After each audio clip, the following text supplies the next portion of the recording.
Assalamualaikum warahmatullahi wabarakatuh.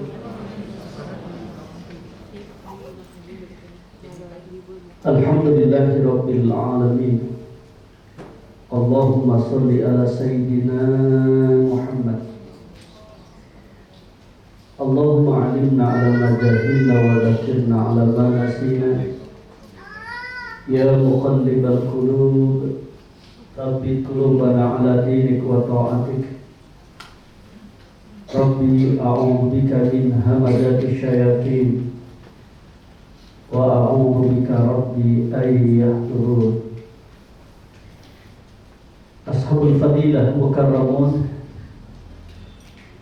para guru, para asatid, para pembimbing ibadah, segenap direksi PT LR Tour and Travel, Bapak Ibu calon tamu Allah, calon tamu Rasulullah yang dimuliakan oleh Allah Subhanahu wa taala. Bersyukur atas nikmat Allah, alhamdulillah, di kesempatan siang yang berbahagia ini Allah himpun kita di majlis manasik untuk sama-sama mempersiapkan zahir dan batin menuju rumah Allah. Satu harapan doa kita kepada Allah, mudah-mudahan perjalanan umrah yang kita lakukan senantiasa dalam bimbingan Allah. Kita semua diberikan kesehatan zahir batin, diberikan keselamatan, diberikan kehusyuan, kenikmatan dalam menjalankan ibadah. Allah jadikan umrah kita umrah yang makbulah, umrah yang diterima oleh Allah Subhanahu wa taala. Amin ya rabbal alamin. Bapak Ibu yang dirahmati oleh Allah, sebelum kita melanjutkan kegiatan manasik ini, mari sama-sama kita baca kalimat talbiyah. Mudah-mudahan kalimat talbiyah yang kita baca akan terus menghantarkan kita untuk menuju kerinduan, menuju rumah Allah Subhanahu wa taala. Bismillahirrahmanirrahim. Kayaknya kurang kompak. Ayo suaranya yang semangat ya. Bismillahirrahmanirrahim. Bismillahirrahmanirrahim. Labbaik Allahumma labbaik.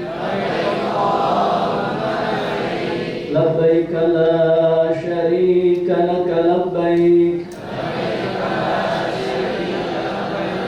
Innal hamda wan ni'mata laka wal mulk la syarika lak. Labbaik Allahumma labbaik. Labbaik la syarika laka labbaik.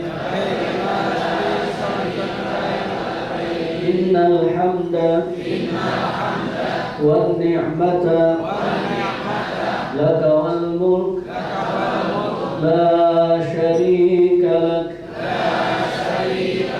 Labbaik Allahumma labbaik. Labbaik la syarika laka labbaik. Innal hamda wan ni'mata laka wal mulk la syarika lak. Allahumma salli ala sayyidina Muhammad wa ala ali sayyidina Muhammad. Allahumma inna nas'aluka ridhaka wal jannah wa na'udzu bika min sakhatika wan nar. Rabbana atina fid dunya hasanah wa fil akhirati hasanah wa qina adzaban nar. Wa adkhilna al jannata ma'al abrar. Ya Aziz Ya Ghaffar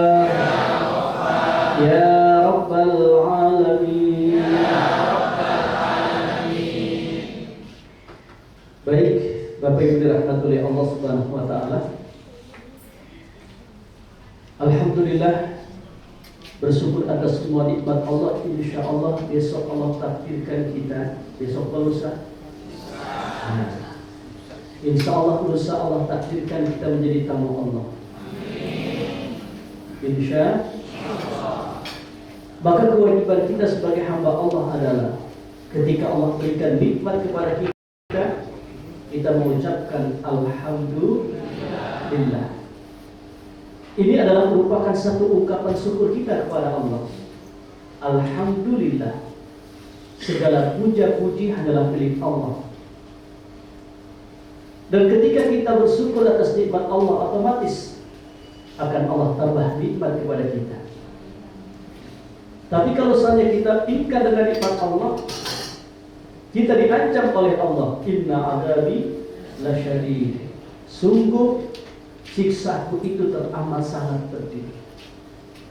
Maka doa kita kepada Allah, mudah-mudahan Allah jadikan kita hamba-hambanya yang pandai bersyukur atas nikmat. Terutama ketika nikmat yang Allah berikan kepada kita menjadi tamu Allah. Orang yang diberikan kesempatan oleh Allah untuk menuju rumah Allah, melaksanakan ibadah umrah, haji, berziarah ke Mekah dan ke Madinah, itu disebut dengan duyufullah, duyufur rahman, tamu-tamu Allah, tamu-tamu Rasulullah. Kira-kira Bapak Ibu senang gak jadi tamu Allah? Senang gak jadi tamu Rasulullah? Bapak Ibu diundang sama Presiden untuk hadir ke istana, senang gak? Senang, masuk ke istana. Saya belum pernah. Nah kemudian ketika kita menjadi tamu manusia saja, kita dijamu. Tadi Bapak Ibu keluar dari lift, kemudian isi absen, disuruh masuk, kemudian disuruh makan, ya kan? Alhamdulillah, itu baru jadi tamu NRA. Kata Bapak Ibu disuruh makan, mau udah bayar, ya kan? Apalagi jadi tamu Allah. Kita dijamu sama Allah. Apa sih bentuk jamuan Allah yang Allah berikan kepada kita sebagai hamba-Nya? Rasulullah SAW bersabda, Al-hujjaju wal-umaru wafdullah, in sa'alu u'tu, wa in da'au ujibu, wa in anfaku ukhifalak. Orang-orang yang berhaji, orang-orang yang berumrah menjadi tamu-tamu Allah. Kita sebagai tamu Allah, Allah yang menjamu kita. Apa bentuk jamuan Allah yang Allah berikan kepada kita sebagai tamunya? Insa'alu u'tu. Kalau kita minta, kita dikasih sama Allah. Wa inna ujibu, doa-doa kita diijabah oleh Allah. Wa in anfaqu falakum. Ketika kita berinfak bersedekah, akan Allah ganti dengan berlipat ganda. Insya itulah bentuk jamuan Allah yang Allah berikan kepada kita. Termasuk juga jamuan Allah yang Allah berikan kepada kita itu adalah al-ghufran, ampunan Allah. Al-umratu ila al-umrati kafaratun lima bainahuma. Dari umrah yang satu ke umrah yang lain adalah merupakan ampunan dosa di antara keduanya. Maka orang yang melaksanakan ibadah umrah dengan baik dan benar, insya Allah akan mendapatkan ampunan dari Allah Subhanahu wa taala. Insya minta dikasih sama Allah, doa mustajab. Ketika kita berinfak bersedekah di tanah suci diganti oleh Allah dengan melipat ganda, kemudian Allah ampuni dosa-dosa kita. Itulah jamuan Allah yang Allah berikan kepada kita sebagai tamu. Nah kemudian insya Allah lusa kita melaksanakan ibadah umrah. Ini waktu sudah menunjukkan jam 14 lewat 2 menit. Kira-kira manasiknya mau lama atau mau cepat? Mau lama. Kalau yang mau lama kita sepakati insya Allah jam 7 malam baru selesai. Setuju Bapak Ibu? Setuju? Yang pertama nggak setuju itu yang ngomong. Tenang aja. Mic di tangan saya, cepat atau lambat tergantung yang ngomong. Insya Allah lusa kita akan melaksanakan ibadah umrah. Apa itu umrah? Dalam bahasa Arab, umrah itu asal kata dari ammara yu'ammiru, yang artinya adalah meramaikan. Ada sebuah ayat dalam Al-Quran, innama ya'muru masajidallah man amana billah. Sungguh hanya orang-orang beriman saja yang meramaikan masjidnya Allah. Maka orang yang berumrah itu adalah orang yang meramaikan masjidnya Allah. Dalam hal ini adalah Masjidil Haram, kemudian Masjid Nabawi, yang itu semua adalah merupakan syiar-syiar Allah Subhanahu wa Ta'ala. Nah, kemudian umrah itu memiliki rukun. Apa itu rukun? Rukun itu kalau saja salah satu di antaranya tidak kita kerjakan, maka ibadah kita itu gak sah. Ma yatawaqqafu alaihi sihhatu syai' wa kana juz'an minhu. Kalau salah satu daripada rukun ini kita tinggalkan, maka umrah kita, ibadah kita gak sah. Maka wajib harus kita lakukan. Dan umrah ini memiliki rukun.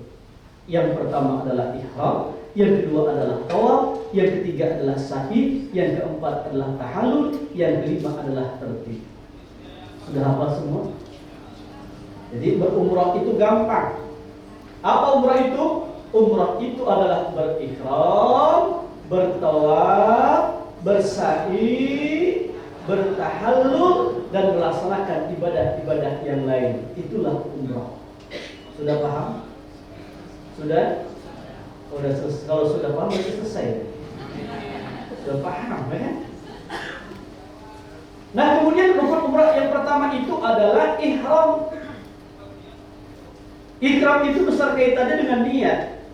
Niat itu fondasi awal untuk membangun sebuah ibadah. Diterima atau tidak, berkualitas atau tidak, ritual ibadah yang kita lakukan bergantung dengan niatnya. Maka sebelum kita melangkahkan kaki ini menuju tanah suci, satu hal yang mesti kita terapkan dalam hati kita adalah luruskan niat semata-mata hanyalah untuk mencari keridhaan Allah. Ikhlaskan niat keberkian umrah kita adalah untuk mencari keridhaan Allah. Ilahi anta maksudi wa ridhaka matlubi aqfini mahabbataka wa ma'rifataka. Ya Allah, hanya Engkau yang kami tuju, ridha-Mu lah yang kami incar dalam hidup ini. Berikanlah ma'rifatmu, ilmu dan hikmahmu kepada kami semua. Insya Allah.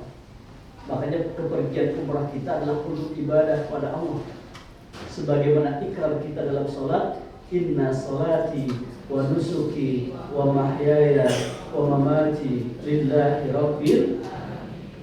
Sesungguhnya inna salati salatku, wa nusuki dan ibadahku, wa mahyaya dan hidupku, wa mamati dan matiku lillahi rabbil alamin, hanyalah untuk mencari keridhaan Allah. Maka ikhlaskan niat ketika kita melaksanakan ibadah umrah hanyalah untuk mencari keridhaan Allah. Kira-kira Bapak Ibu lusa melaksanakan ibadah umrah ikhlas apa? Jawab yang kompak, ikhlas apa?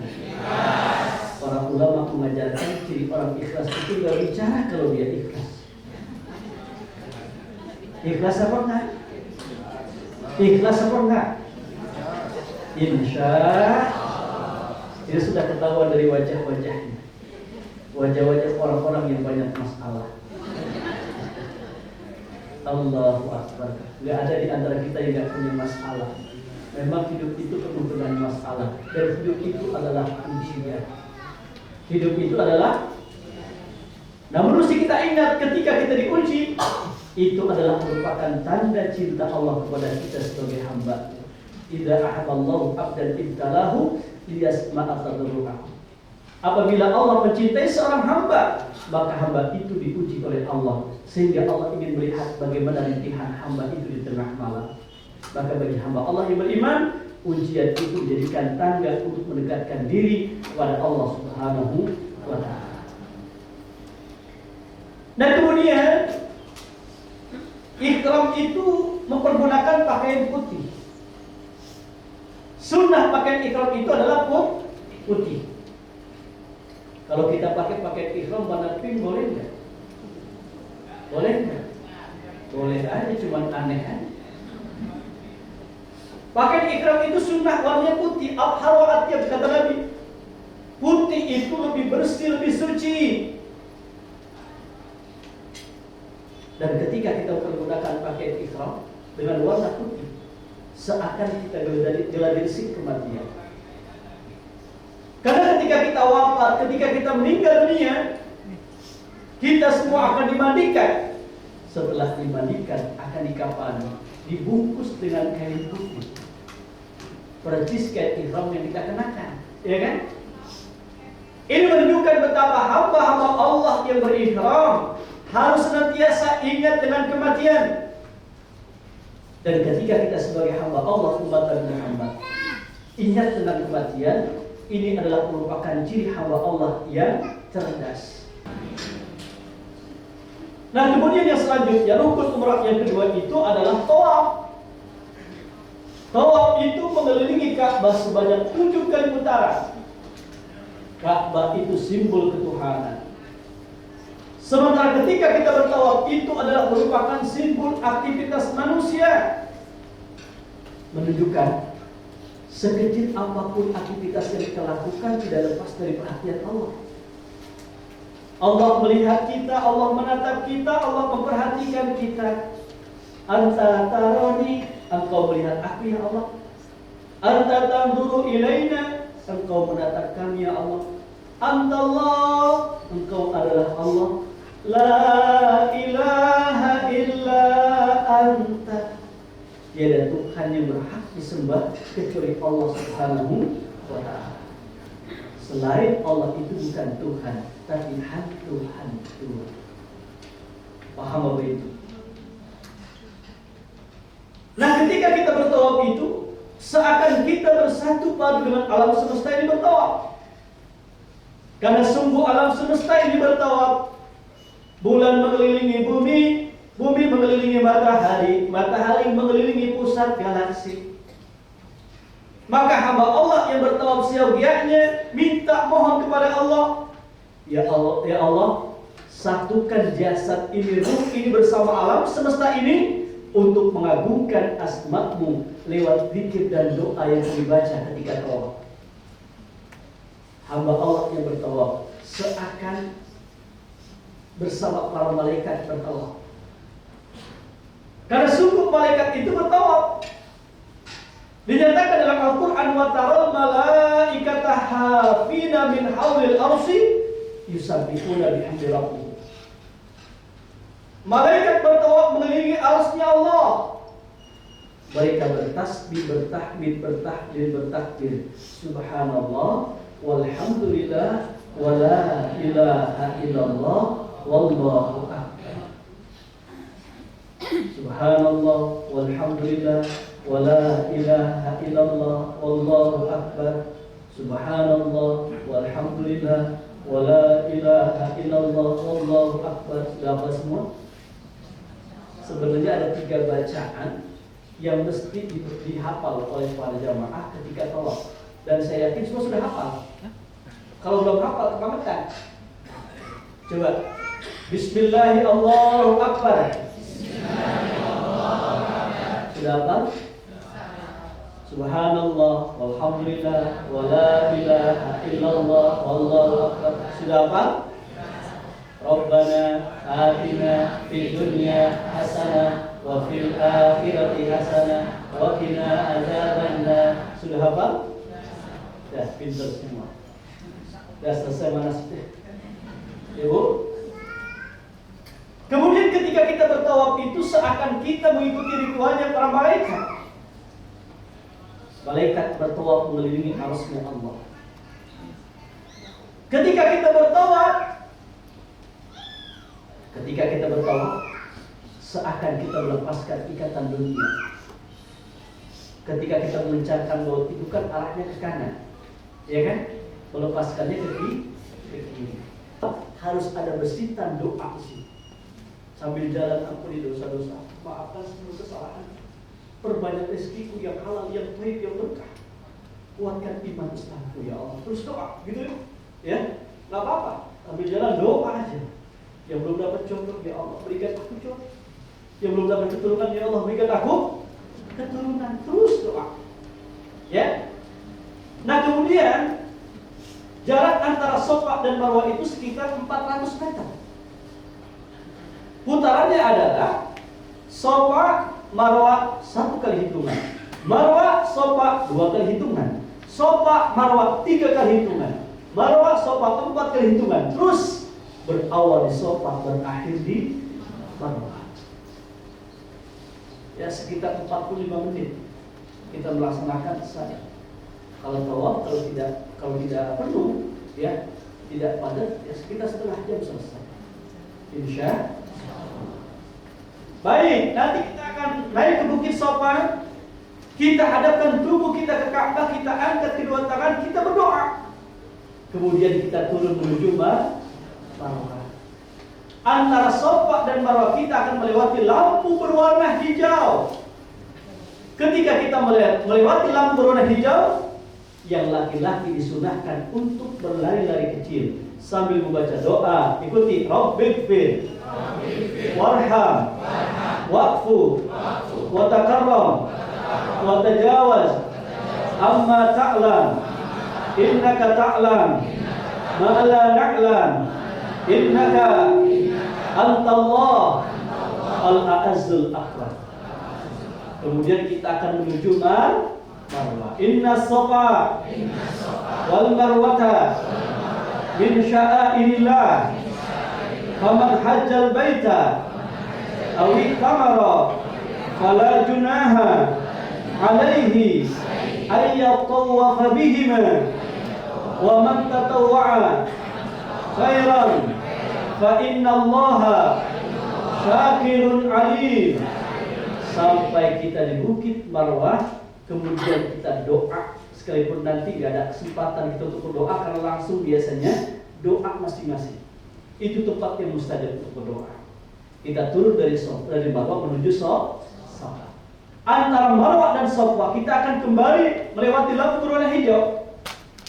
Ya, maka yang laki-laki disunahkan lagi untuk berlari-lari kecil sambil membaca doa, Rabbighfir, warham, wa'fu, wa takarram, wa tajawaz, amma ta'lam, innaka ta'lam, ma la na'lam, innaka antallah al-a'azzul akbar.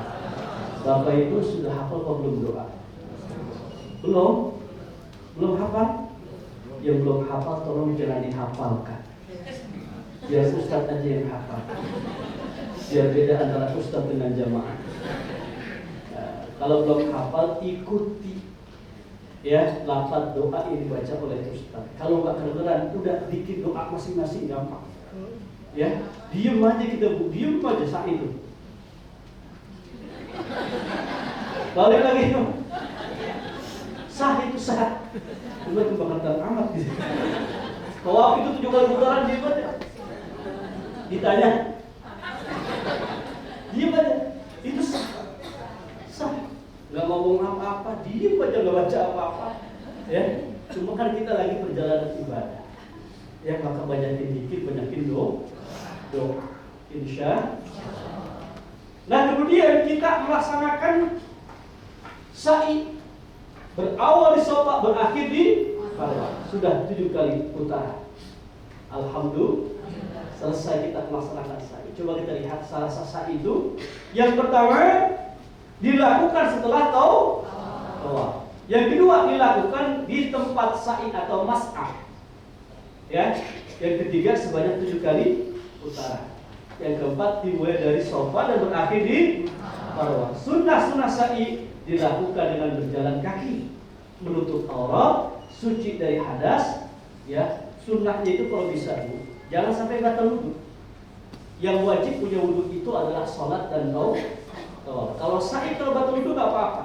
Tapi afdolnya, alangkah baiknya kita dalam keadaan bersuci, dalam keadaan berwudu. Karena orang yang masih punya wudhu itu senantiasa mendapatkan doa dari malaikat. Jadi perjalanan sa'i itu antara Safa dan berawal di Safa, berakhir di Marwah.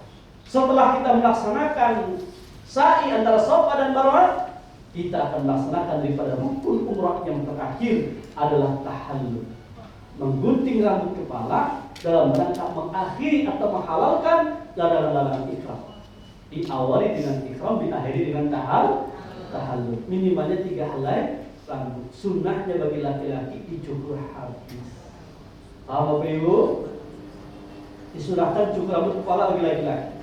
Boleh digunting sendiri atau digunting oleh orang lain. Tetap menjaga aurat, hindari tawaran yang tidak dikenal. Ya, tolong nanti Bapak Ibu ya membawa gunting kecil, tapi ditaruh di bagasi ya. Jangan ditaruh di tas kecil, di koper kecil. Kalau di tas koper kecil biasanya kena razia. Tapi kalau di bagasi aman. Ya, jadi di antara kita mesti ada yang bawa gunting kecil untuk tahallul. Ya. Baik, selesai kita melaksanakan tahallul, berarti selesai kita melaksanakan ibadah umrah. Nanti langsung kita menuju hotel kita, ya, istirahat sejenak, mandi, langsung kita menuju masjid kembali untuk melaksanakan sholat subuh, sholat tahajud, insya Allah. Dan umrah yang kedua boleh kita niatkan untuk siapa? Untuk ayah atau ibu kita yang sudah wafat, untuk kakak atau adik kita yang sudah wafat, untuk suami atau istri kita yang sudah wafat, untuk anak-anak kita yang sudah wafat, atau kakek nenek kita yang sudah wafat, boleh kita badalkan. Cuma ingat, satu niat itu untuk satu orang. Yang boleh dibadalkan itu adalah mereka yang sudah meninggal dunia. Yang kedua adalah mereka yang sakit parah, yang tidak ada harapan sembuh. Itu boleh dibadalkan. Kalau sakit ada harapan sembuh, ya cuma sakit kepala dibadalin, bisul dibadalin jangan. Usianya sudah 100 tahun, sudah bed rest, kemudian tidak bisa kemana-mana, nggak mungkin dia berangkat ke Mekah ke Madinah, itu boleh dibadalkan. Jadi satu kali niat untuk satu niat untuk satu orang. Kalau ayah dan ibunya sudah meninggal, kalau udah saya ibu. Yang kedua untuk ibu, ya kan? Jadi yang dibadalin banyak nih. Bapak sudah meninggal, anak sudah meninggal, istri sudah meninggal. Ya, kalau kayak begitu, nanti namanya kasihnya ke Ustadz. Ya, bisa ke saya juga, Ustadz. Ini suami saya sudah meninggal dunia, saya badalin.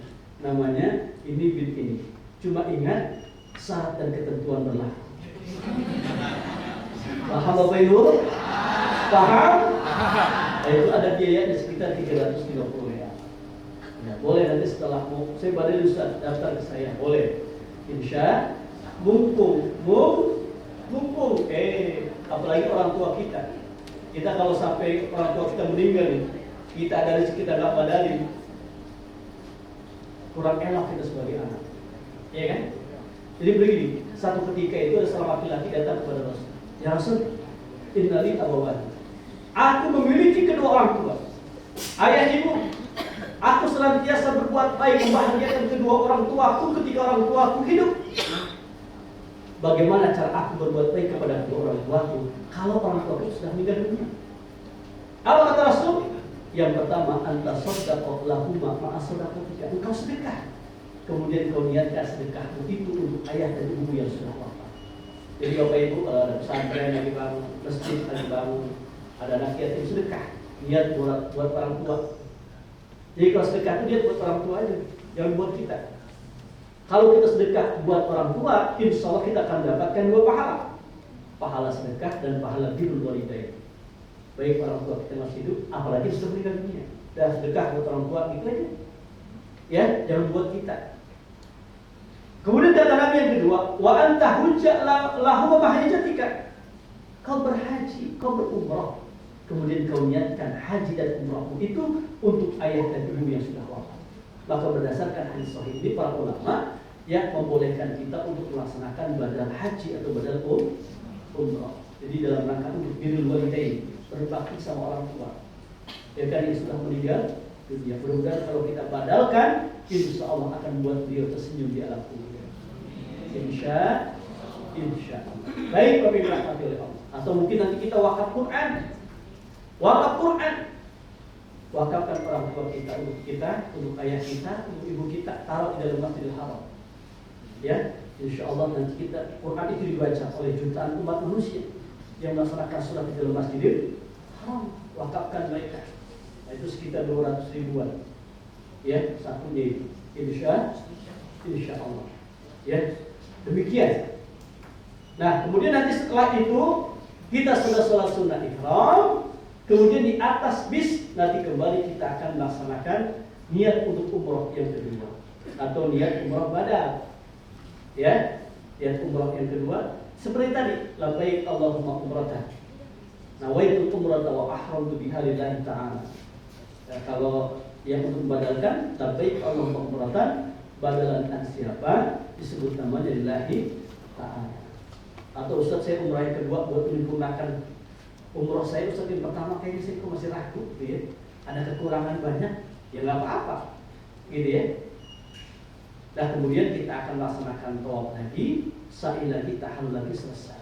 Kita melaksanakan ibadah umrah. Tinggal nanti kita melaksanakan daripada tawaf wada ketika kita ingin meninggalkan kota Mekah menuju Madinah Munawwarah. Insya Allah. Nah kemudian nanti kita akan bertolak dari Mekah menuju Madinah. Apa yang kita lakukan di Madinah? Yang pertama, memperbanyak ibadah di dalam Masjid Nabawi. Sholat 5 waktu itu di masjid.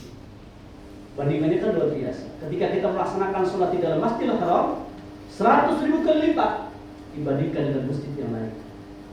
Ketika kita melaksanakan sholat di dalam Masjid Nabawi, 1000 kali lipat dibandingkan dengan masjid yang lain. Ketika kita melaksanakan sholat di Masjidil Aqsa, 500 kali lipat dibandingkan dengan masjid yang lain. Maka ada 3 ya masjid yang mesti kita usahakan kita bisa ke sana. Kalau ada rezeki, kalau ada duit, Masjidil Haram, Masjid Nabawi dan Masjidil Aqsa. Yang sekarang kita lihat bagaimana ya saudara-saudara kita di Palestina, mereka dibunuh, mereka dibombardir, ya anak-anak kecil mereka kena reruntuhan, mereka meninggal dunia, ya menghadapi kekejaman Israel. Kita berdoa kepada Allah mudah-mudahan saudara-saudara kita yang ada di Palestina diberikan kekuatan oleh Allah, diberikan keselamatan oleh Allah, diberikan kemenangan oleh Allah Subhanahu wa taala, dan mereka bisa menguasai daripada Masjidil Aqsa. Jangan sampai Masjidil Aqsa itu jatuh ke tangan Israel. Kalau misalkan Masjidil Aqsa jatuh ke tangan Israel, tidak menutup kemungkinan maka Masjidil Haram pun akan menjadi sasaran mereka. Nah ini yang mesti kita ketahui. Jadi tempat suci umat Islam itu ada 3, Mekah, Madinah, Palestina. Ya, maka kalau bisa ke Palestina nanti, insya umroh plus Palestina.